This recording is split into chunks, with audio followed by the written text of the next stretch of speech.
Hey, welcome to Mineral Talks Live, the weekly live webinar that brings you in-depth and in-person interviews with the mineral people from around the world. Mineral Talks Live is brought to you by a joint effort among the Mineralogical and Geological Museum at Harvard University, the Society of Mineral Museum Professionals, and BlueCap Productions. Tune in every Wednesday and stay connected to your mineral world.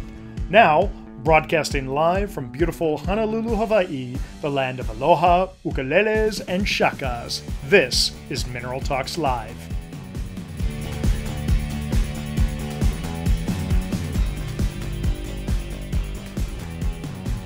Good morning, good afternoon, and good evening to all of you wherever you are in the world. Today is Wednesday, December 2nd, 2020, and that makes this the first Wednesday of December. And you know what that means, right? That means around the world it is now officially legal to play and sing holiday music. So may all your nights be silent, and remember that all I want for Christmas is you. Welcome to our 27th episode of Mineral Talks Live, the weekly mineral talk show broadcasting you live every Wednesday. I'm Brian Swoboda, president of BlueCap Productions, and I'm jolly over the fact that you could join us today. For the people tuning in for the first time, Mineral Talks Live is a weekly webinar put on by myself representing BlueCap Productions, Dr. Raquel Alonso Perez representing the Mineralogical and Geological Museum at Harvard University, and Dr. Eloise Gaillou representing the Society of Mineral Museum Professionals, also known as the SMMP. For these shows, I'll be broadcasting to you live from Honolulu, Hawaii, while Raquel is enjoying that balmy weather that Boston is so well known for at this time of the year. And Eloise, as usual, is gallivanting around the countryside of France. Now, I share this information with you so that you understand that you're part of a global show, and it's your participation that helps to make this show what it is. How can you participate, you say to yourself, as that partridge in your pear tree screeches out loud? And that's a great question. Let me tell you. At the bottom of your screen, you'll see a series of buttons. There's one button labeled Chat and another labeled Q&A. The chat feature allows you to type messages to everyone watching and participating in the show.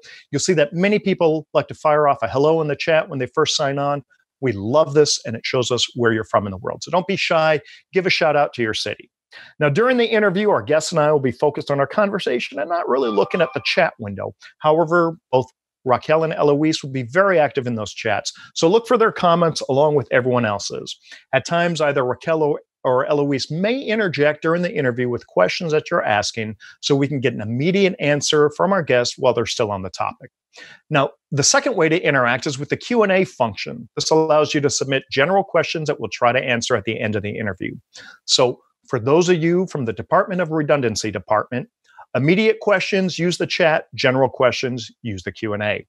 Finally, at about 40 minutes into the program, you may see a window pop up on the screen asking a bunch of questions for our weekly poll. These are questions we carefully curate for each guest. So come on, play along, and next time you see today's guests on the Mineral Show circuit, you'll know how to hang with them. And it's hanging with them at the different mineral shows around the world that I always enjoyed doing. Ladies and gentlemen, today's guests are the 1-2 knockout punch who bring so much fun and value to one of the publications we all love so much, the Mineralogical Record. So please join me in welcoming Tom Gressman and Christi Cramer to our show. Tom, Christi, how are you guys? Great. It's good to be here. Wonderful. Welcome. How is it out in Tucson right now? Sunny. Sunny and cool. Sunny and cool. We like that. Well, now, Tom, Christi, as I was saying in the intro, so many people around the world, they get to see you at the shows and the major mineral-related events. But before we get too deeply into the Mineralogical Record, I want to turn back the clock, as I often like to do on the show. And I want to ask each of you how you first got involved in minerals and mineral collecting. Start? Okay, I started when I was around 10 or 11 years old. We were vacationing, I believe in Canada. We would go to Canada every year. And my sister was walking through the parking lot and she picked up a shiny stone and said, "Daddy, what's this?" And that started off a whole slew of rock tumblers. And then we evolved into joining the Rock and Mineral Society, and then collecting, field collecting, and lapidary, and gemology, and so that's where it all started. You were bitten hardcore by the bug. Tell us about this image that I have up on my screen right now. Well, that was a long time ago. It was about the time that I got my degree in gemology from GIA, and I was at the local gem and mineral show and the identification booth. I was doing gem identification. I love it. I love that photo. Tom, what about you? How did you get started in the mineral world?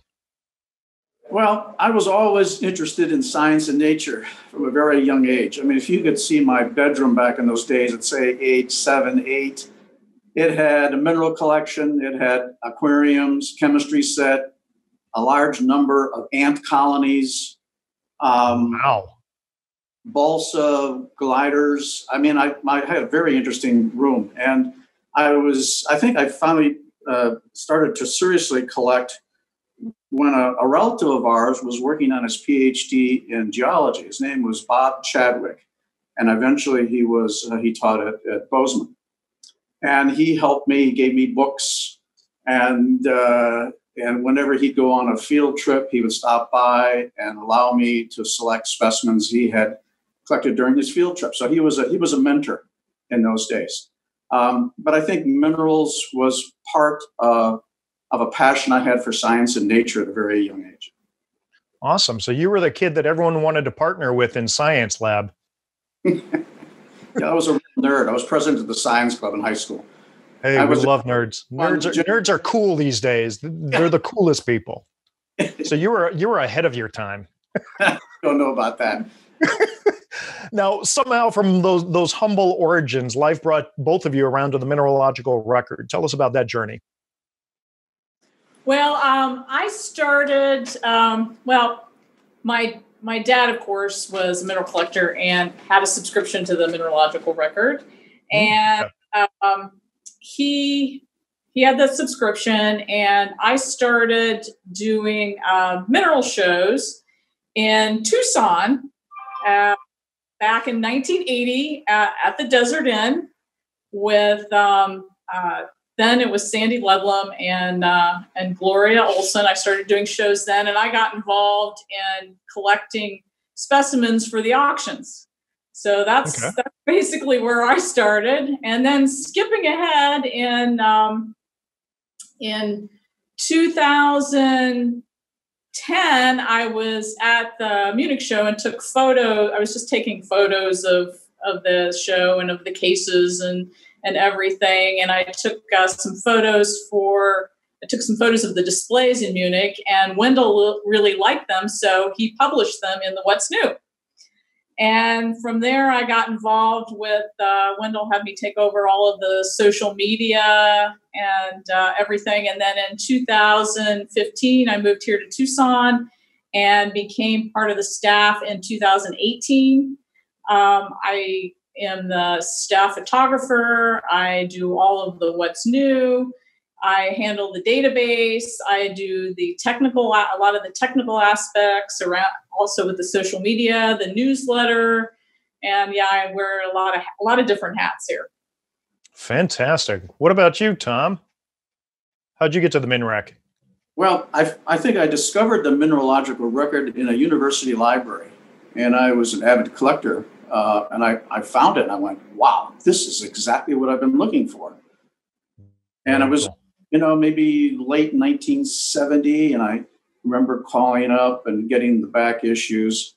And then at one of the shows, perhaps Detroit, going back to around 1970, Wendell and I met for the first time. And you know how it is, sometimes we just connected. He's been my best friend all these years.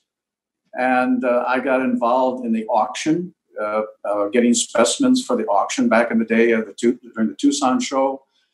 Then I became a member of the board of directors in 1986. And it was just something that I really believed in. And I wanted to give something back. And I did it through the MR. Never occurred to me in those days that I would be working for the MR. I mean, it's interesting how that all unfolded. Sure. Yeah. Right on. So now, in a relatively short period of time, the Mineralogical Record went from a 6 magazine per year publication to a publication that also includes the Stone Trust monographs every month or every couple of months when it comes out. Those are the one sheet prints of the wonderful mineral specimens.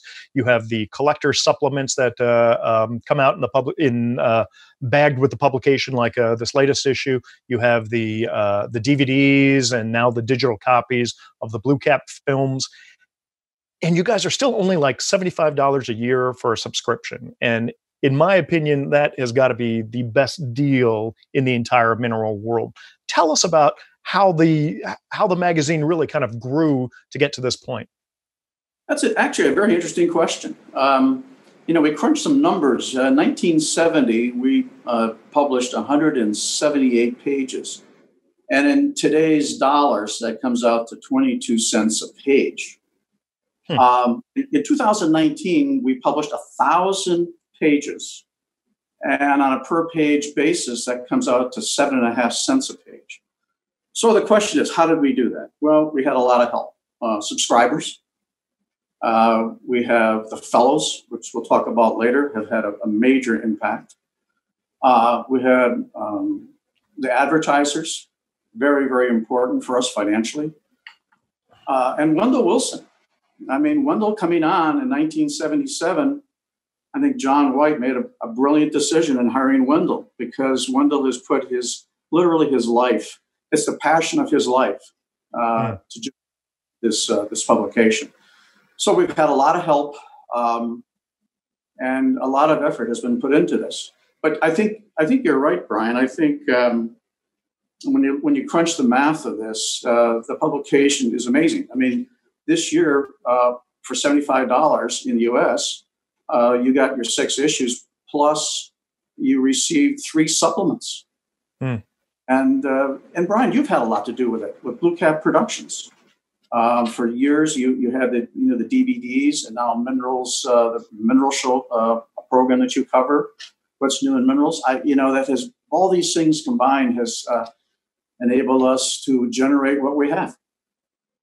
Well, I think getting to partner with you guys, and we started this back in 2010. And for those of you who remember, this was the first DVD we ever put in the Mineralogical Record, and this was the Arkenstone grand opening of their gallery back in 2010. And this eventually evolved into becoming the Dallas Symposium, which is, these are all the past symposium DVDs that we put in. And being able to partner with the Mineralogical Record and put the DVDs in there, it really kind of changed the scope of BlueCap Productions, but it was also a great source of pride in the fact that I was able to contribute to the mineral world and to do it in partnership with the MinRec. It was like, I mean, honestly, that was like a dream come true. So I love the opportunity. Thank you. Yeah, and again, what you did, it was a major contribution, and it was a gift. No dollar subscriptions have ever gone into the BlueCap program, nor did any money from the subscriptions go into the supplements that people get. So we have just gotten a lot of very, very great support from the mineral world, and BlueCap has definitely been one of them. Well, thank you. Now, you guys also publish separate standalone books. The Icon book is one of them, and we're going to come back to that in a little bit. But you also have the 2-volume Moore's Compendium, the Fleischer's Glossary of Mineral Species that's updated, I think, every 4 years. And recently, to celebrate your 50th anniversary at this year's Tucson show, you put out the 3-volume 50 Years of What's New in Minerals. Now, sales of that has been absolutely outstanding. Tell us about that. Yeah, it's, I came up with this idea one day, and I was doing some research, and I wanted to go back in and see when a particular species was first unveiled at a show. And, I've got the complete collection, of course, I've got every issue, but it's difficult to find things in that. So I thought, well, wait a minute, we got our 50 years. The What's New column, Brian, is one of our most popular pieces of the issues, and so I thought, why don't we put this all together in chronological order, so it's much easier for people to research a particular find and what show it came out, what did it look like? What were some of the early specimens, photographs like? And then Wendell came up with the idea that it should be indexed, which turned out to be a major project. The index was about 188 pages. And so you can search the 50 years of what's new columns by using the index by species or locality. So it's a great research tool. It's a companion to Moore's compendium.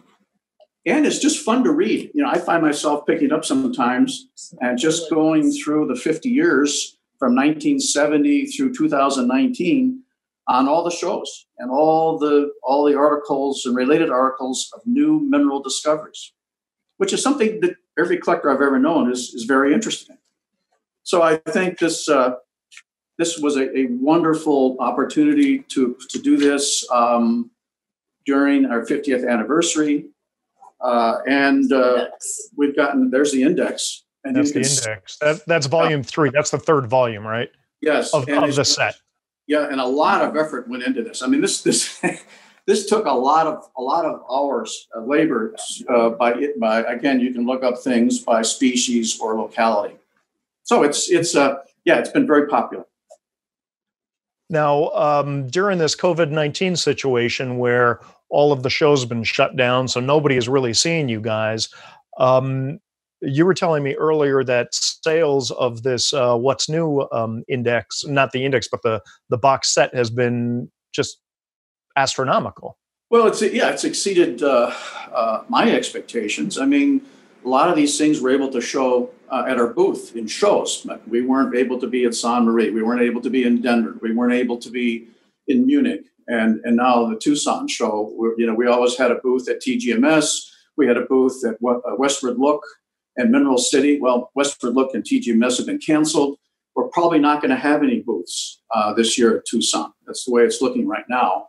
Mm-hmm. And so we've had to find other ways to offer what were some of our publications. And one of the successes we've had is a newsletter, a Mineralogical Record newsletter, which Christi really developed, and it was her idea. And that has turned out to be a significant substitute for the shows. And we're doing really, really well because so many people can see the newsletter, find out what we're publishing. And also, Tom Moore does a current online specimens that you find on the internet, a What's New report, and we incorporate that in the newsletter. And I think people find that very, very interesting. And we're all morphing our businesses based on the pandemic. Mineral dealers, the Mineralogical Record, we've all had to modify our business plans accordingly, and we're having a good year. Absolutely. Well, what we've learned, and the whole origin behind this show that we're doing right now is a reaction to what's going on in the world because we're not able to meet. And so the fact that you guys have mobilized yourself to do a similar kind of thing where you're still reaching out, Christi, with the newsletter is absolutely what this mineral collecting world needs. So keep up the great work. Fantastic job. I mean, keep on it. Now, Tom, in Tucson of this year, it was at the Mineralogical Record Fellows Breakfast. You guys made a pretty important announcement that, to me, shows your commitment to the future of the MinRec and how the youth of this world is really primed to continue the legacy. I'm talking, of course, of bringing Chris Stefano on board. Tell us about this decision, and also, while you're at it, why don't you tell our viewers what a MinRec Fellow is and why they're so important? Sure. Let's talk about the Fellows, and then we'll talk about Chris. Sure. The Fellows have been a remarkable program. My position has always been that no one has to give us a dime, right? I mean, we're a nonprofit, we're a 501c3, but we have had tremendous support from the mineral community to be a fellow and be able to wear this pin, which we have here. This was Gail Spann's idea to generate these beautiful pins. I very proudly wear mine every chance I get, and I always feel bad because I'm always coming up to you saying, "Oh, Tom, I forgot to bring my pin this time, so please, can I borrow one? I'll give it back to you at the end of the show." I always have spares with me, Brian. So and the breakfast too, as you mentioned, has been very, very popular. Once a year, of course, this year will be an exception. But in February, the fellows get together for breakfast. Gail also had this concept, and it's a great way to get people who support the MR together in one room and talk about their favorite subject, minerals. Very successful. So the fellow program is individuals who donate $1,000 or more per year. Some people do it for 1 year. Most people have done it for many years. We have some people now that have been doing it for 12 years. $1,000 to become a fellow, or $10,000 or more to become a senior fellow. And it has literally been more successful than I have ever could conceived of. The idea of the term fellows actually came from Brian Lees. Wendell and I were having a discussion with Brian because we had lost a couple of our benefactors. They had passed away, and we were looking for a replacement for those individuals. And we decided, rather than to try to seek out one or two individuals to replace those, it would be better to have a broader support. And the whole idea of this fellow program came to be. And it's amazing, Brian. It really is the kind of support we get. And if you look at the MR today, the number of pages, the quality of the issue, all those things would have not been achieved at the level you're seeing now without the fellow program. I mean, I do the math. There's just no way we could have done it. So it's thank you to all the fellows. Well, I mean, I think this pin is a wonderful idea, and kudos to Gail, because it allows us to wear this out in public and to publicly show our love and appreciation to what the Mineralogical Record does. And it's always amazing whenever I go through the shows and I see people with these pins. It's like, oh, I never imagined that person would be a fellow. And so I think everybody wears it with a certain amount of pride. And under the masthead, you'll see the list of those individuals. We currently have 84 people on that list. That's wonderful. Wonderful. So yeah. back to Chris Stefano and kind of the next generation. Tell us about that decision. And I'm going to pull this picture back up on the screen. There's Chris right there in the middle. I've known Chris Stefano for a number of years. I really like Chris as an individual. He collects thumbnails. I collect thumbnails, and he'd often come into the booth, and we'd talk minerals. He's a very interesting person. I found our time and our conversations to be of value. Wendell, I think, very astutely zeroed in on Chris and interviewed him as his successor. You know, Wendell has always insisted that he wanted a PhD because he believes, and I think he's correct on this, that it raises the bar in terms of scholarly work in the article. He wanted someone who had proven that he or she could write articles and had published articles. And both Wendell and I also felt strongly that this person should be an avid, knowledgeable mineral collector.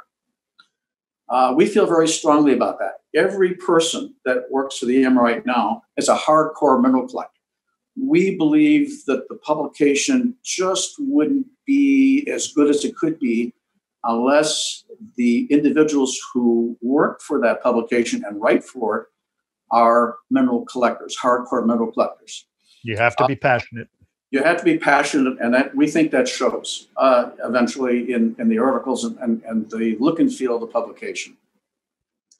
So those are pretty tough qualifications to find someone that has a PhD, is an avid mineral collector, and writes well.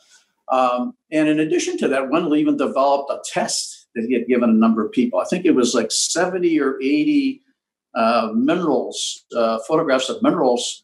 And he would ask people to identify them by species and locality. Oh my God! And Chris did extremely well on that. I think he, did best of anyone we've seen. So Chris is a great person. He's exceedingly intelligent. He's very articulate. He has a PhD. He's an avid mineral collector, and he can write. As Wendell said, I mean, we were really lucky. I mean, to find someone that had all of those qualifications is extremely rare, and we were very, very lucky to find Chris. He moved down here. He started in August 1st of 2019. He and his family moved to Tucson from Michigan, and they bought a home here. So Chris has really made a commitment to the MR. And Chris will ensure that this publication goes on long before the rest of us are gone. You know, Wendell's 74, I'm 73, Tom Moore's 74, Christy is like 38, 39. Chris, I think, is our future, and he will ensure that the MR continues. Well, I think, it's so important because so many of us talk about the next generation and how the next generation is really, it's really important. We've seen the things that Young Mineral Collector group on Facebook has done, and the fact that we've got someone now young, like this strapping, handsome young man right now, who's now, in a very important role at the Mineralogical Record is. It's a great sign. It's a great sign for the future, and it's a great decision. Chris is a fantastic person. He is. And you mentioned the Young Mineral Collectors. We already have offer digital issues of issues that are no longer in print. As time goes on, there's more and more issues that we simply don't have any left in inventory. And Christy now has been able to convert them and offer digital versions. So we're doing that, and our goal in the future is to be able to offer digital subscriptions as well. So we're looking at the future. We're looking at young people who may not want to own the hard, copy, and more and more digital versions of the MR will be offered. Well, I love that on a number of different levels. You are addressing an issue directly with the younger generation who prefer to get everything electronically, but I don't think you're cutting out the older generation, because I know for me, I love the physicality of things. I love having copies of books and magazines.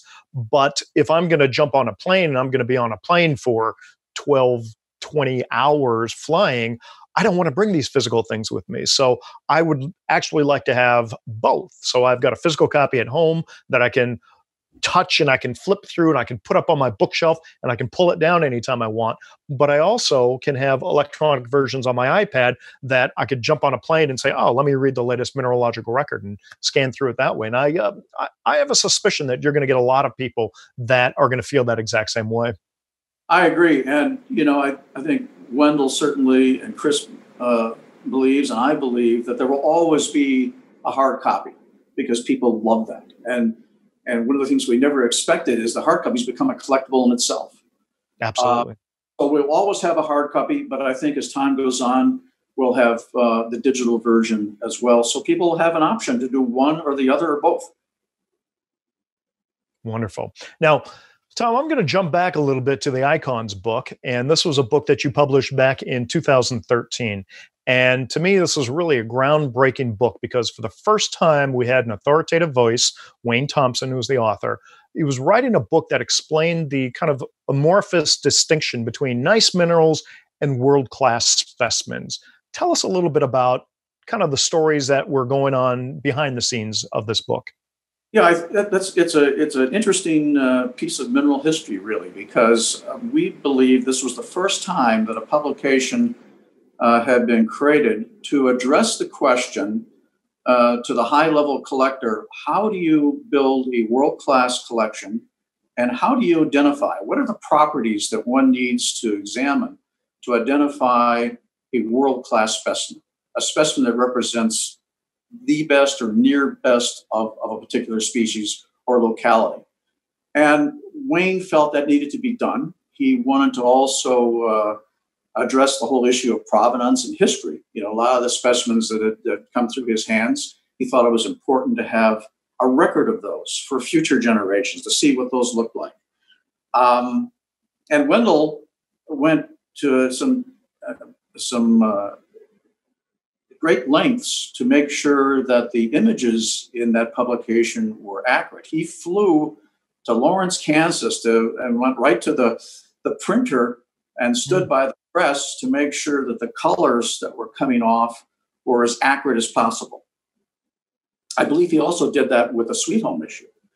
Okay. Now, in this current age of digital programming and digital generation of images for the printer, it's a little different issue. But for the icons, Wendell actually went to Kansas to make sure that everything was done as accurately as possible.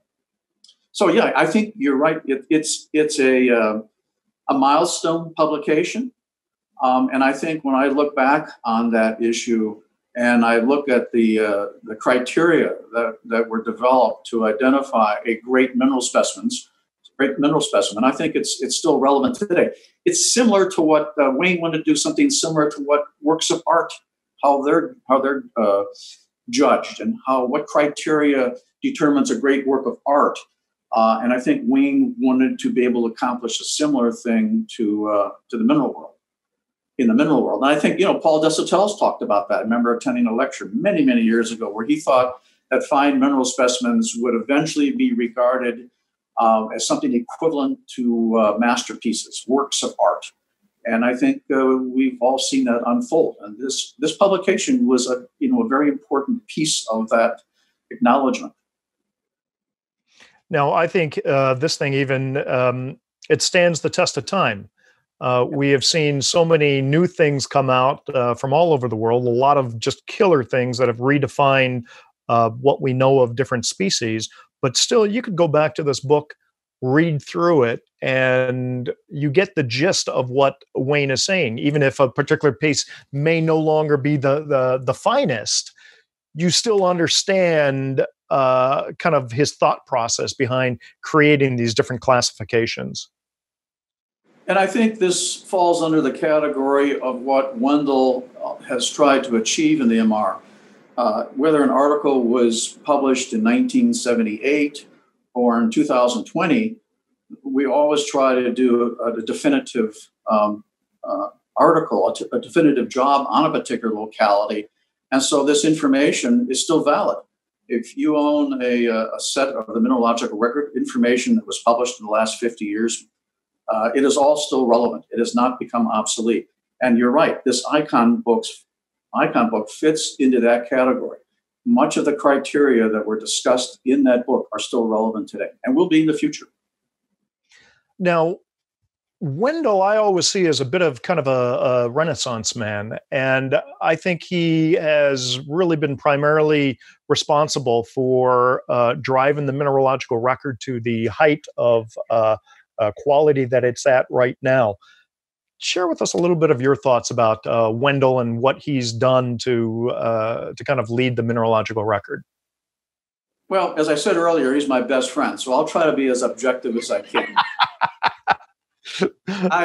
I've known a lot of really bright people in my life, but Wendell is unique in many respects in that he has that rare combination of a PhD in a science and he's an artist.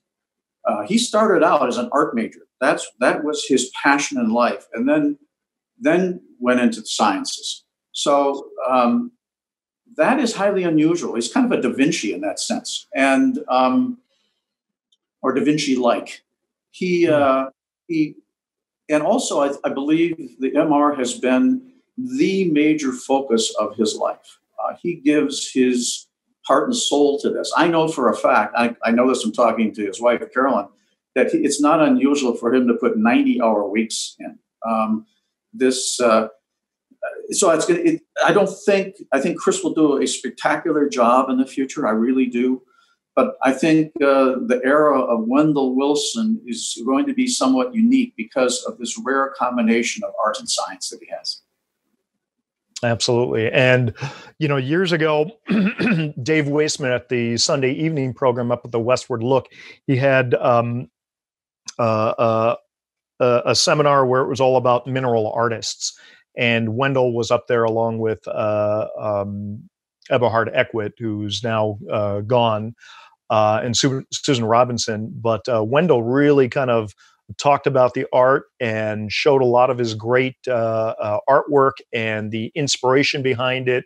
And at the time, he was the only artist that I knew of that had been doing mineral paintings in oil occasionally. It was a lot of extra work, and so he didn't do many, but absolutely incredible work. And I believe when we did an interview with Danny Tranchillo, in the back of on the wall was one of Wendell's art paintings, if I'm not mistaken.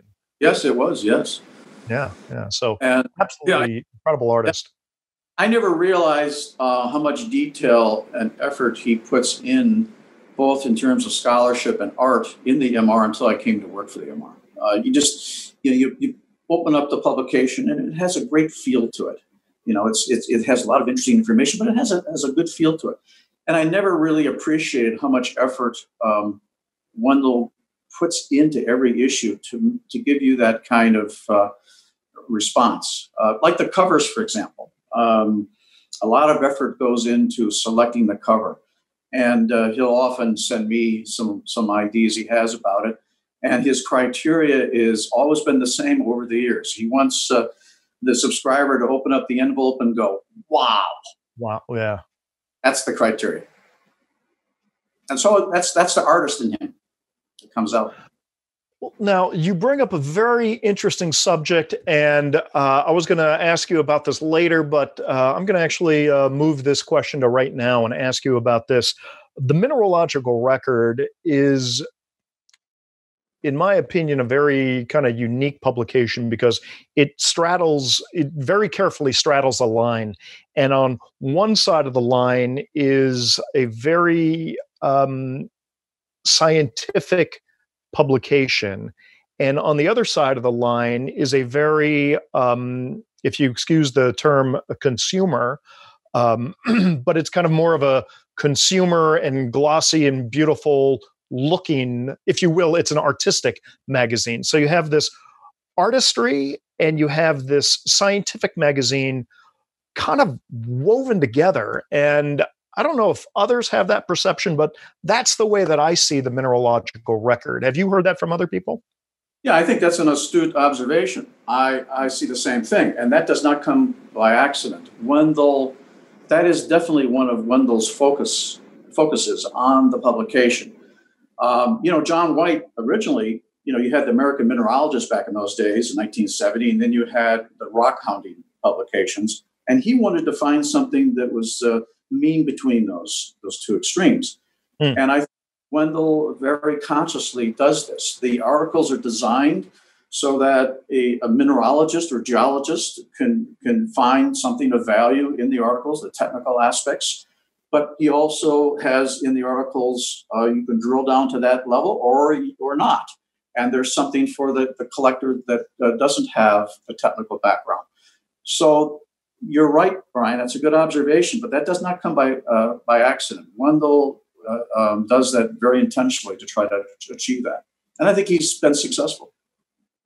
And I love it. I love that it's by design, and I love the fact that it's done in a way where if you're not on the scientific side, maybe that's a little bit over your head, you're still going to want to read the Mineralogical Record because of the artistry and the wonderful, the wow factor, if you will. But I can't help but feel that in that kind of situation, you'll always have these people exposed to the scientific side. And in that way, it may actually bring up their scientific knowledge, or at the very least, their scientific curiosity. So it can actually have people kind of do a crossover there. And I think that's of real value to everybody. I agree. I probably speak to more subscribers, and Christy, both of us speak to more subscribers directly than anybody. And as a group, these are individuals who are bright, they're curious about the world, and they may not have a PhD in mineralogy, but they're very interested in learning. And they're individuals that I think value both the science in the Mineralogical Record and the aesthetics and the history. We talk a lot about the history of these localities. And I think people find all three of those combined to be of value. We have a very interesting group of subscribers. Trust me. They're really interesting, bright people who I guess, I'd sum that up by saying they're people who are curious about the world, curious about nature and science. Well, you bring up a very interesting point that you mentioned people may not have a PhD in mineralogy, and I want to bring people's attentions to two interviews that we've done: George Rossman and Frank Koich. Neither one of those people have PhDs in mineralogy, and yet you listen to them talk about minerals. And I mean, I have to say, we interviewed Frank last week, and I was like struggling to keep up with them. And this is a man who has no PhD in mineralogy, but he's talking mineralogy like crazy. And so you don't need a PhD in mineralogy to love and appreciate and understand mineralogy. Exactly. Yeah. Well, now we're talking about wow factor and how one of the key factors that go into choosing a cover is the ability of an image to really wow people. And I want to do two things, actually. I'm going to ask Raquel and Eloise to go ahead and launch the poll. And I hope that this isn't too distracting for people that are doing the poll. But I want to talk about your latest issue. And you want to talk about wow factors on the cover of a magazine. It doesn't get more wow than this. And this is the first time ever where you have actually taken a photograph and you wrapped it around the front and back cover of the magazine. So this is a picture of the latest issue as if it were folded flat and you're looking at the cover. And yes, never been done before. It's impressive, isn't it? Yeah. And the specimen deserves that. And you want to talk about wow factors. Here is the wow factors. This is the King of Kashmir, obviously. And I used to say, your Marilani issue used to be my absolute favorite issue. This kicks it up more than a couple notches. Yeah, there we go, Christy. Hold that up for the camera if you would. I will. There's this. Flip it around. Look at that. And then and you can do this, yeah. You do this, and there it is. I would be shocked if this doesn't become a poster that people are going to request from you. Can we get a poster of that? Just like I have on my screen, opened up like that with the Mineralogical Record masthead and everything. Now, this is kind of a reverse centerfold. Exactly. We joke about the term mineral porn. It doesn't get more porny than this. And I think the article too was, from my perspective, was extremely interesting because you get an idea of what human beings, the risks they're able to take, or willing to take, to collect some of these specimens. We see these things in shows.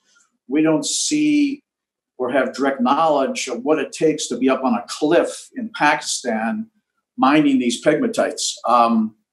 It's remarkable. And like you pointed out earlier today, Brian, that photograph in that article where you see this specimen hanging from the ceiling. It's unusual to be able to get this kind of photography in those kinds of localities because of the conditions in which the localities are found in. So yeah, I'm really excited about this article. I couldn't agree more. I mean, we're looking at a page right now where at the top we see the mountain, so we kind of get an idea of how stark it is out there. Wonderful maps. I mean, you always have very beautiful maps that really kind of help people focus on what part of the world exactly we're talking about. Everyone knows the Shigar Valley, but when you see it on a map like this and you see it, close to China and Afghanistan, it really kind of drives it home. The story in this is wonderful. It goes back to Joe Freilich and, my dear friend, Lord Dave Wilbur. And by the way, Tom, you spelled his name wrong here. It's Wilber. But there's Lord Wilbur with Joe Freilich right there. And it's incredibly well written, where it kind of opens with this and then it closes with Freilich. And here's a piece, fantastic piece. And I believe this is the piece that we saw at the MIM Museum when we were doing our interview with Salim Edeb. Are you able to show some of those images, Brian? I don't see them. Oh, can you not see them? No. Eloise, Raquel, are we seeing the images? Yes, everyone else is seeing them. We are spotlight your camera. Okay. All right. Well, trust me, the images are there. Now, I'm pulling up this image, and Tom, This is the image of the rock face, the cliff face, where superimposed on top of it are white lines representing tunnels, I believe, and red dots representing dig areas. And this is, when I first saw this, I immediately gravitated to this and I said, this is an absolute incredible photograph. I love the, the added value of showing us where these different dig locales are. And it gives you a sense, really understanding how difficult this kind of thing is. I mean, they're going to these different red spots using simple ropes. And it's incredible. Those are areas where they're digging. They got to bring the gear up there. Anything major they find, they have to carefully lower down. This image right here, I absolutely love because it really shows the difficulty. And the risks people are taking. Absolutely, the risks. Extraordinary level of risk. Now, this image is the image that you were talking about before. And I'll tell you, I don't know who the photographer is because it just says Fine Minerals International. But if that were my photograph, as I was saying earlier, I'd have a 60-inch print of that on my wall. To me, this is one of the most incredible photographs I've seen in the magazine. You get a sense of the size of the specimens, of the color and quality of the specimens. And I love the fact that you've got one of the local miners in there to really give you a sense of what it's like there. This is such a natural photograph. Absolutely love this. I'm blown away. I think this is the image that, in my mind, when I think about the whole article, I keep coming back to this image. This is absolutely stupendous. Yeah, the issue had great coverage of all those pockets and how each one had its own characteristics. But I think this article raises it to another level again. Yeah, we're very pleased with this. I hope the readership is. I think so too. And I love this final image to kind of show people what it looks like. And the article, for people who haven't received the issue yet, or if you're not a subscriber, I mean, this is a hell of a reason and incentive to get a subscription, $75 a year. I mean, this right here, the article goes into, and there are many photographs showing the prep phases, the cleaning, and how it was brought down off the mountain, and how MPL, which is Federico Pizzotta's mineral prep lab, prepared this. But this is the final shot where it's cleaned, it's prepped, it had been brought to Tucson. Here we are with Danny in his house right there on Granada. And it shows you the size of this, and the size of the finished piece. Absolutely incredible. Great photo to end the article. Wow, you guys, you knocked it out of the park with this. This is an incredible issue. Brian, if you would allow me, I just wanted to talk to individuals who might be watching this who aren't subscribers, that we would start your subscription with that issue, and you would also get Texas 3. And as a gift, we're doing with all new subscribers now, because we can't be at shows, we're giving this Mineral Collections in Arizona as a gift as well. So that would be those three items, those three publications would be what a new subscriber would get. Just wanted to... Tom, for the people who don't know, I mean, I gave a really good showing of what the King of Kashmir article is all about. But if they're not familiar with the Mineralogical Record, or if they're not subscribers, tell them about those collector issues, because you just showed Texas 3, but the Arizona issue also is very important, because that was an issue where a lot of the Arizona collectors put together a pool to pay for the pages for a lot of new young mineral collectors. So, I mean, that was a very, very important issue. It marked another first for the Mineralogical Record. But tell our viewers what those collector issues are. Well, what they are, I guess the way I would describe it is, it's like going into someone's home or going to a public collection and seeing some of the best pieces. And I've never met a mineral collector that doesn't love to come over to someone's home and see their collection. And that's this concept. And it's usually based on a geographical area. Like this year, we did mineral collections in Arizona. These are people who live in Arizona. This is Arizona 2 because we've done one before. Now, this doesn't mean it's just specimens from Arizona. It means... Thanks for that clarification. I was going to ask you to clarify. People who live in Arizona, and you get to see some of their favorite pieces. We also did one in Australia. Now, it would be difficult to be able to, for most people, to go to Australia and get an invite to all these personal collections and public collections and see some of their favorite pieces. And then we also did this one recently. It's 288 pages. This comes with the latest issue on individuals who live in Texas. And this is the third publication that we've done on mineral collections in Texas. And it's just fun to look at. I've yet to meet a collector who doesn't love to go over and see someone's collection. And the people who have purchased pages in these supplements end up paying for this publication. And so the subscribers get these as gifts. So the $75 you paid in 2020, you get three supplements and 6 issues, and the supplements are free. Just as the gifts you give from BlueCap Productions and the Stone Trust poster, all those things are, I guess, added value to a subscription. Yeah, so, and I'll say for BlueCap Films, you get a minimum of 4 films a year. You get What's Hot in Tucson, What's Hot in St. Marie, What's Hot in Munich, and the Dallas Symposium. So traditionally, those are the 4 that we've put in.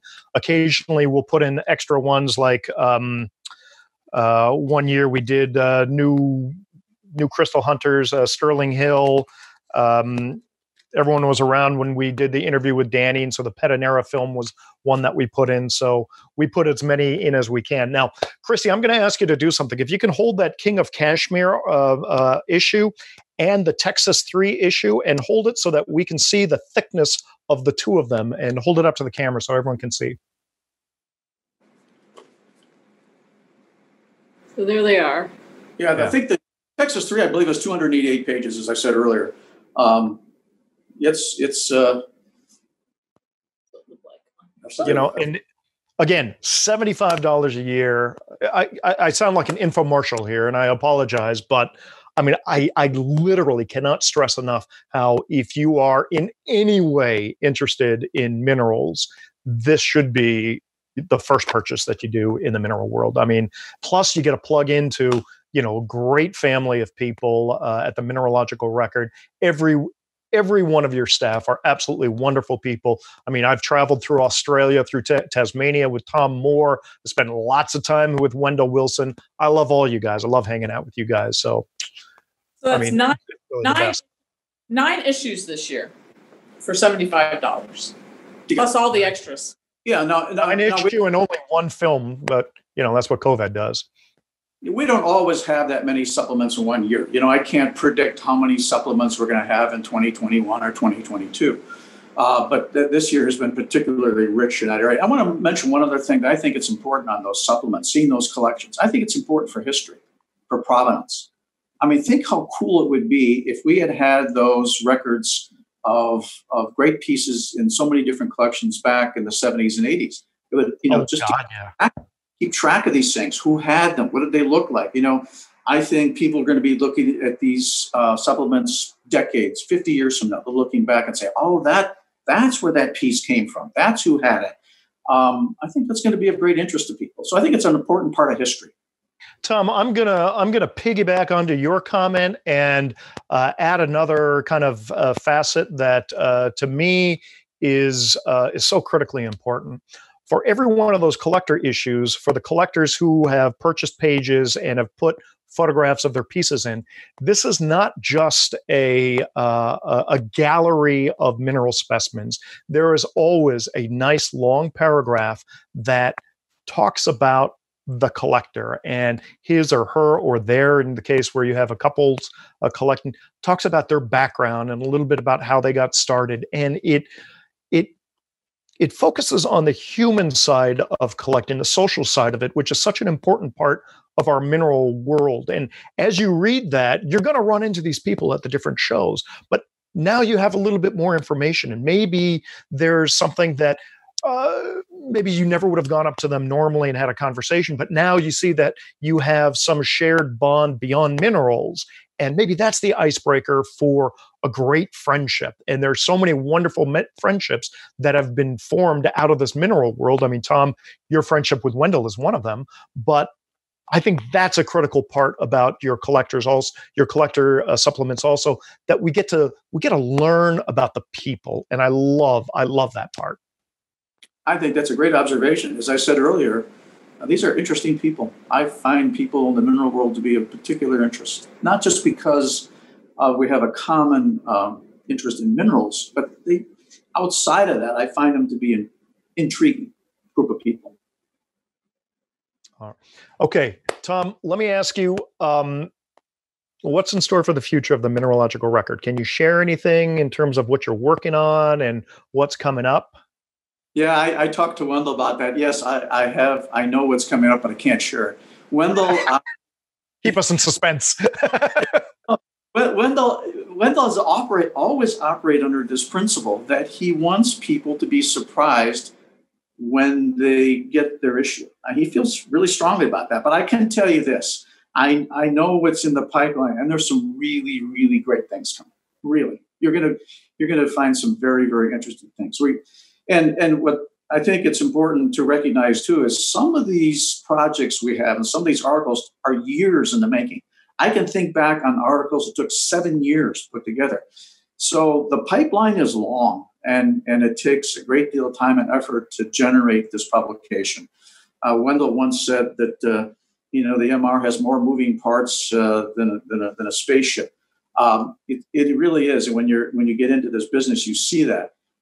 But it has a long pipeline. There's lots of things in the works, but I'm unfortunate I can't share that with you right now. You'll just have to wait until the next issue comes out. No, totally understand. You keep us in suspense. I know I'm looking forward to the Hawaii Collector Supplement, and that pamphlet ought to be really interesting. Okay. Raquel, Eloise, do we have any questions from the audience that we want to ask Tom and Christy, or are we ready to go into our poll answers?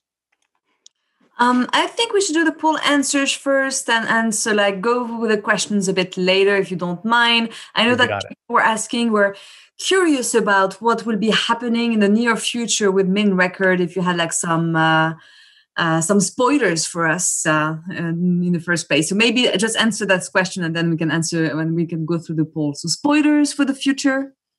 Spoilers are subscribe and you'll find out for yourself. You won't be disappointed. I would say, I probably shouldn't say this, but in the future, I can't tell you when, but think Europe. Okay. Great. I like that. Okay. I guess that's all we're going to get. That's fine. Think Europe. I think that'll be a button. All right. Tom, Christy, we're at the part where I've got 5 questions I'm going to ask you guys, and this has to be a collective answer, okay? And I think you know how this goes. We have posted these 5 questions to all our viewers. They have tried to guess how you two will answer each of the 5 questions. So when I read the 5 questions, there are going to be 2 options. Just immediately, you guys got to go with option A or option B. Tell me what you think. And then we're going to compare what the viewers thought versus what you think. And keep in mind that you guys have the only correct answer. The viewers, they're just guessing. So are we ready to go? Let's have it. Okay. All right. Question number 1, running or biking? Do you want each of us to answer these separately? No, it's got to be a collective. You guys have to decide on the proper answer as if you guys were one. Running. Question number 2, margarita or nice cold beer? That's a hard one. Ice cold beer. Ice cold beer. Wow. Number 3, Mexican or sushi? Oh, Mexican. You guys sure you don't want to think about that one? Okay, number 4, during Tucson, elbow bump or hug? Elbow bump. And our final question, rock music or classical music? Classical. Classical, right on. All right, Eloise, are we ready to see what our readers have our viewers have responded with? Yes, we are. And I'm going to share the results with everybody. Okay, great. So number 1, running or biking? They answered biking, actually. So that's a wrong one. They don't know they're Tom Gressman. No. Tom, you was like a marathon runner. I mean, you're crazy. You ran so much. I think your doctor told you stop running. Well, no, I had been competitively running since 1918. I was running marathons into my... Wait, since 1918? It's 1980. Oh, 80. Okay, that's a little bit different. Right. I've been running since 1980 competitively, and I've been running. I was running marathons at age 65, 66, still competing. But what happened was, Brian, that living down here because of the dust, I developed asthma. Okay. Last half marathon I ran, I had a major asthma attack at the end, and that I have not been able to resolve that issue and had to give up running. Sorry to hear that. Well, you did turn me on to the running store in Tucson one time that where I had to go and what was Fleet Feet. Fleet Feet. That's right. So Christy.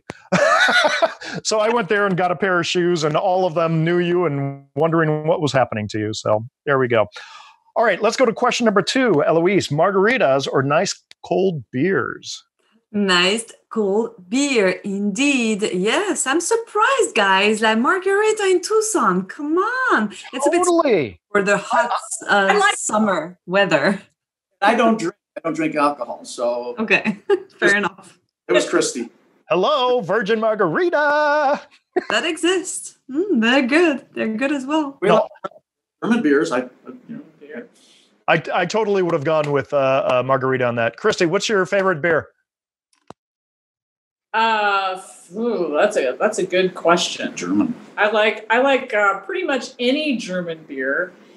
The Hofbrauhaus, the Ondex beer. Ondex, yeah. Even I favorite. have some beer at Ondex, yeah. Mm-hmm. Okay, so if someone wanted to buy you a 6-pack of beer to bribe you next Tucson so that you would give them a free copy of What's Hot in Tucson, what beer would they have to buy you? We have a beer here that's made locally in Arizona called Barrio Blonde. Barrio? Barrio, B-A-R-R-O. Oh, Barrio. Yeah, Blonde, yeah. Barrio Blonde, for those of you wanting to bribe the Minrec crew. Barrio Blonde. Okay, hey, we'll have some Barrio Blonde in 2022, whenever I'm out there. Okay, question number 3, Mexican or sushi? Okay, that one was a bit too easy. I got 90% Mexican. Oh, okay, all right. Number 4, during Tucson, elbow bump or a big fat hug with a nice juicy kiss? Elbow bump. Elbow bump. Elbow bump. And final question, rock music or classical? You know what? It was almost tied. We got rock music. I would have. I'm a big Bach fan. I listen to harps concertos regularly, so I had to be classical. Right on. You know, Eberhard Eckwitz's wife's favorite classical composer was Bach, so you're in good company. Eloise, Raquel, any questions that we have from the viewers? Yes, we do. Yes. Let Raquel do them. Yes, we have many questions, but before we get into the questions, I just want to make a note or a clarification. As we talk a lot about subscribe and how much it costs, I just want to tell to all our viewers that our program is fully nonprofit. We don't get any funding from anyone talking about the MinReg, or when we have Gloria talking about lithography. So just to make sure that this is a free, open to the public programming. So just don't think that we are getting any funding from either of the interviews that we have. So I just wanted to point it out. Raquel, that's a very, very important point. And I'm sorry if I kind of led it too much towards the infomercial side, but Mineral Talks Live is 100% volunteer. None of the three of us get any money, any payment from this. We do this out of our own passion for the people and the mineral world. We are able to use the Harvard account in order to do this. And the understanding is that there is no money exchange. There's no money involved at all with anything that we do. So thank you for pointing that out, Raquel, and making sure. And we can't even play to the games to win the free stuff. Seriously. You're all losers here. Come on. Okay, so Tom and Chris, we have many questions. Let me start with the ones that people really would like to see an electronic version, not just for the magazine, but also for the index. Do you think is that possible, or do you see that in the foreseeable future? Yeah. Oh, you mean a digital version of the What's New Compendium? The index is online. The index itself is online, but that's not really a value unless you have the 2 volumes. So, yeah, I think that's something we will look at once we sell the copies we have. I can't give you a definite yes on that, nor can I give you a timeline. But I personally would be in favor of that because I think it's such an important research tool for many people that having a digital version would be of value. So I'm trying to answer this question as honestly as I can. I think it will eventually happen. That's my best answer. Tom, let me ask you a question of clarification. You say that the index is online currently. If you have all the past issues of the Mineralogical Record, can you use that index and it will tell you which issue the mineral or the locale that you're searching for, where it occurred in the magazine? No, the index only works for the What's New Compendium set. I see. Okay, thank you. That's an important question to clarify. Talking about memberships, what percentage of subscribers have purchased lifelong memberships in the past? I can tell you right now, we have approximately 150 lifetime subscribers remaining. So that does affect the subscription revenue today? Well, I think they got a great buy. I think back in those days, I think it varied, but I think it was around $150 for a lifelong subscription.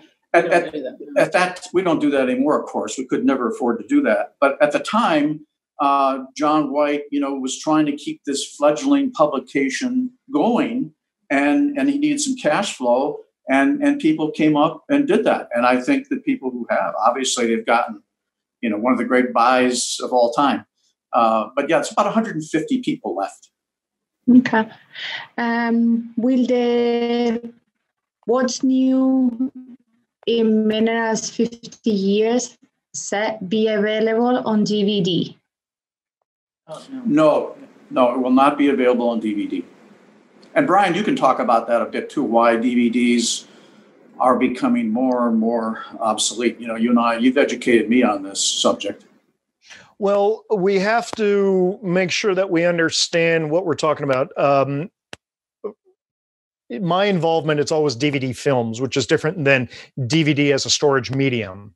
And so I believe the question is about DVD as a storage medium, so that they can purchase it and put it on their bookshelf and take it down and put it into their computer, for any computer that still has a DVD drive, and access that information, which would be basically a physical version of the electronic version if the entire three volume set were ever to be released electronically.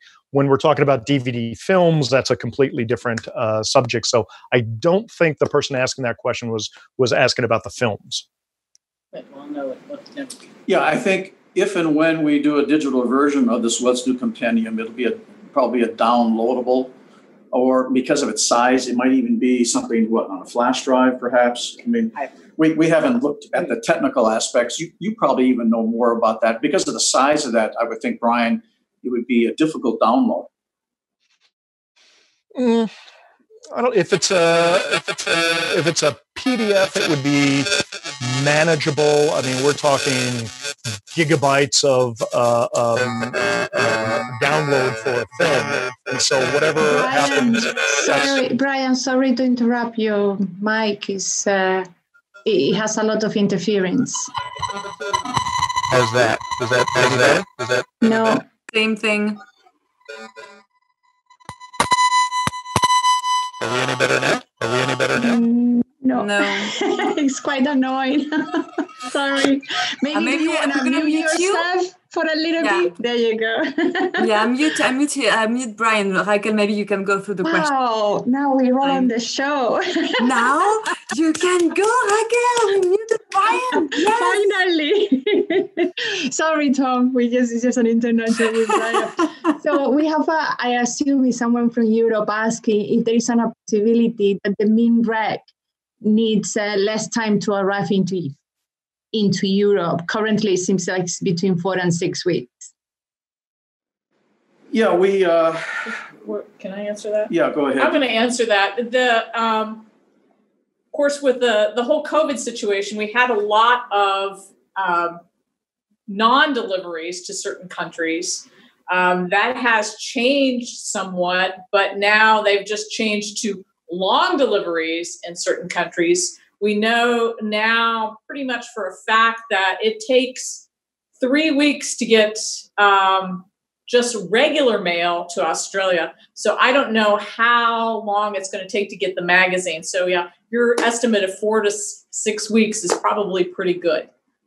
We're even finding that priority mail right now is taking an extra day. And I think that's probably due to the upcoming holidays and everything. Okay. But yeah, we watch that very carefully. You know, it's a concern of ours, but this pandemic has definitely had an effect on delivery times. We see it even inside the U.S. You know, there are ways that one could get the issues by Federal Express, but that's costly. Yes, and as holiday season, it's going to be even longer for just preparation, you know, to get those packed up and get them out. We had some countries this year that just stopped mail service, like South Africa. So what we did with the subscribers in South Africa, we eventually held back all of their issues, and when the mail service came back, we shipped them all at the same time. And then we also gave them some digital issues so they'd have something to look at waiting for their hard copy. So we've done everything possible to help people. But unfortunately, we're living in some unprecedented times. Definitely. Patience. These days, it's all about patience. Sorry, Christi, interrupt. Good things come to those who wait. Any advantage price-wise for retirees, senior citizens? No, we currently don't have that. We operate at a level of efficiency. You know, we all work out of our homes. We don't have an office. I mean, we watch every dollar, and the price of the publication right now is the lowest we can possibly offer. You know, we're a 501c3, which is a nonprofit status in the United States, but we still have to pay for the lights and the publication and the salaries and so on. So no, we don't have anything like that. we would rather give the best possible price to every subscriber. Thank you. And now a few regarding some of the issues. So someone asked, I don't know if you can pull that quickly, what are the dimensions of the King of Kashmir? The number of pages? No, I believe it's the size of the specimen. Size of the specimen.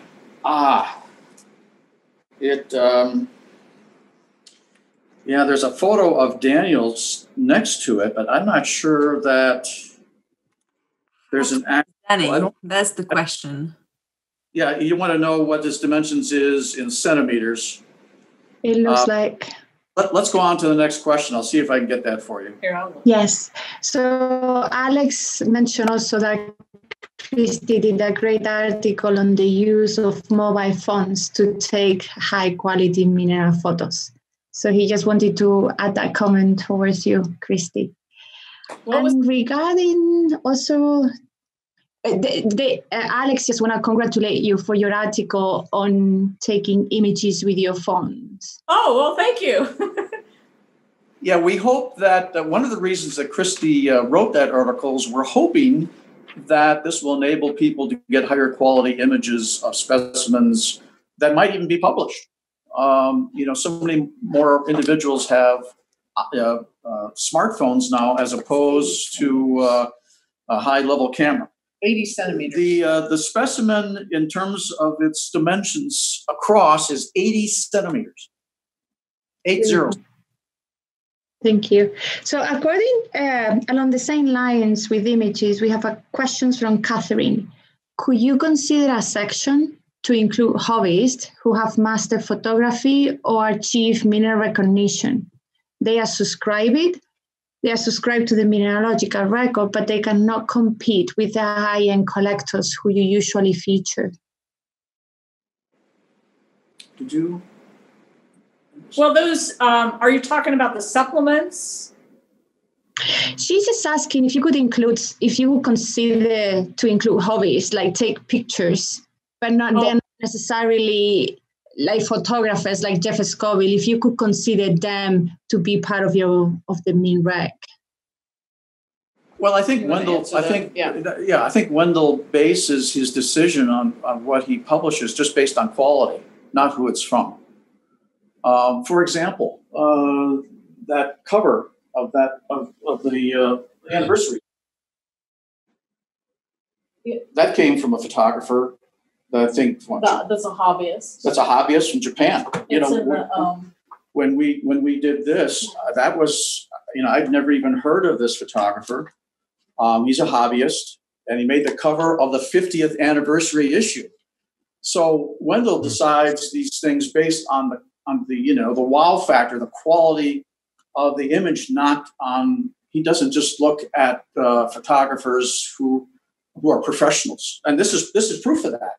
I mean, this is our 50th anniversary issue. That's a very important issue, and it was the image is done by a hobbyist.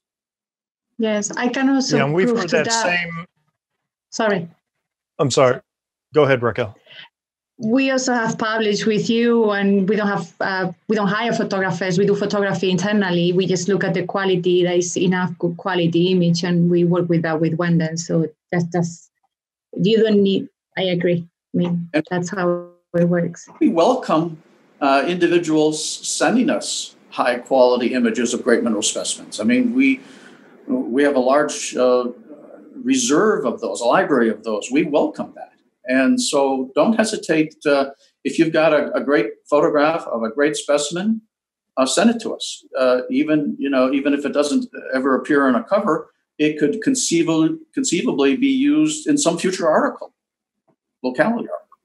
And we've heard that sentiment echoed with Gloria Stabler, who says, she doesn't just focus on who photographed it, but focuses on the quality. For her, it was easier to work with established photographers because of her process. But again, if you can take a great photograph, do it. And there's a wonderful a group on Facebook. I think it's called Mineral Photographers, and I think it's curated by Gail Spann.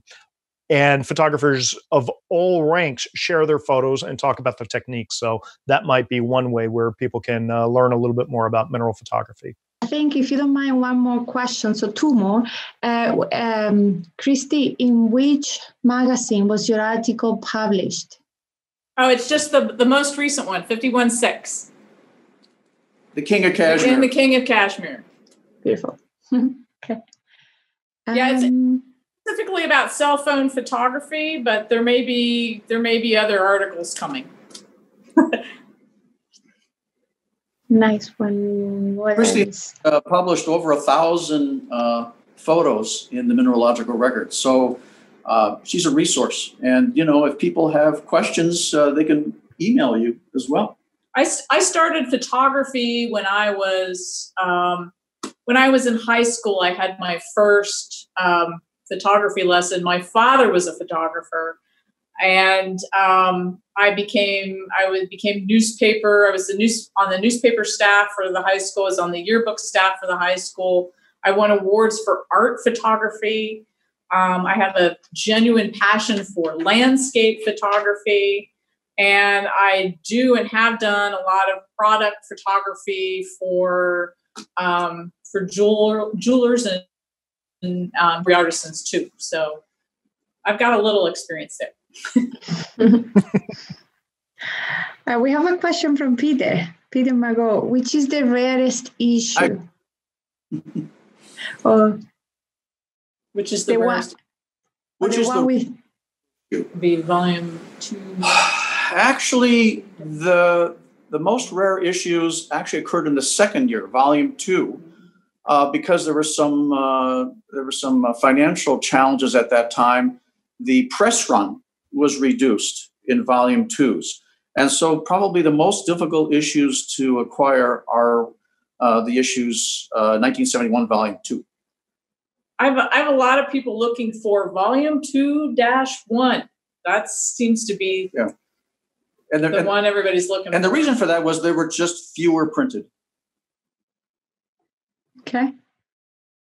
Different reason. He was thinking maybe because it was more complicated to put it together than not necessarily because of the infrastructure. But Peter Kaplan, what is the story and history of the SunTrust single-page photos? The SunTrust. The insert. The Stone Trust. Stone Trust, not SunTrust. Oh. Yes. Stephanie and Robert Snyder came up with the idea, and I don't know the background on that, to be honest with you, but I do know that it has become very popular, and I think one of the reasons is it has images of some great specimens, and also our subscription base. If there's such a thing as a collector gene, they've got it. And so this is not a collector. I know there was one issue where it was skipped, and I got numerous phone calls because people were concerned that they weren't going to have a complete set. And so it has become very popular. It's collectible, and I think it seems logical if you think about who our subscribers are. Yeah, but I don't know. I don't know that how that all came to be, except it was. Stephanie and Robert Snyder were the ones that originated this project. Interesting. Brian, I think we cover all of them. If not most of them. Eloise, do you have any other one that I might have missed? No, I think it was most of them. I think that was good. Thank you for taking the time to answer the questions, Tom and Christi. That was lovely. Thank you so much. And to all of you viewers who are still with us, thank you. Sure. Well, we really enjoyed this. And Brian, if I could just mention too, that if people, have a chance to meet and thank fellows, please, I would appreciate that. And also our board of directors. Alan Young is chairperson. Gail is vice chair. We have Stephanie Snyder. Dr. Steve Neely, Tony Kampf, and Wendell and myself are on the board. So I think it's important for people to know who the members of the board are, and they're published in the magazine. But, if people have a chance to speak to the board or the fellows, thanking them. The board members do this purely as volunteers. They have a passion for the MR and the mineral world as well. So just wanted to mention that. And a few of them are thank you, tonight, or today. So I see that I think I saw Rob Snyder who's saying thank you. So thank you to all of you guys. Thanks for helping the main record. Thank you. And Brian and Eloise, Raquel, thank you for all that you do. This is a wonderful program. We watch them. Thank you. Wonderful. Christi, thank you for being part of our show today. And the board of directors is kind of a who's who in the mineral world. So to all our viewers, thank you for showing up today. Tom, Christi, again, thank you for taking your time.